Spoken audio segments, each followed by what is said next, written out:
alltid att Chris stor om vet väl att komma i kontakt med folk. Det första lämmer nu klockan 4 och vi börjar klockan 9 i morgon.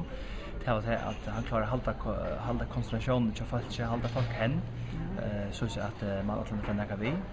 Och det som är så gott alltid det är att Chris över visst hur man ska först från sätta så realistiskt mål, vad det vill vi och i Louisville och så sätta så här och så går man och gå an så vi kan göra det.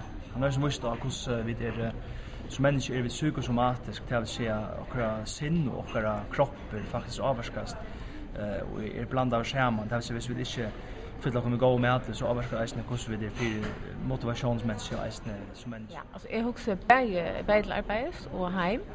Så jag nägg tänk vi mer är för mig eller bostad jag faktiskt alltså när en personligt att han är så personlig själv att han lägger fram och tosar och fortäller upp om hur han är och vad han upplever och hur han motiverar sig att komma på sjur ting som kallar han och kunna att ni efter lattliga så det har alltid varit öle av vart inspirerande att höra och som lärare så tar jag nägg tänk vi mer och i forhold till för rollen jag har som lärare för dem starfolk någon och de folk som möter dagliga. Ja.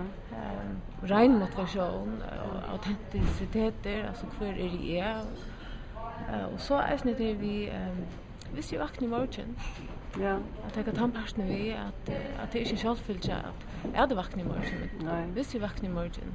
Ja. Så vill jag gärna ha en gående. Och det är gott om allt.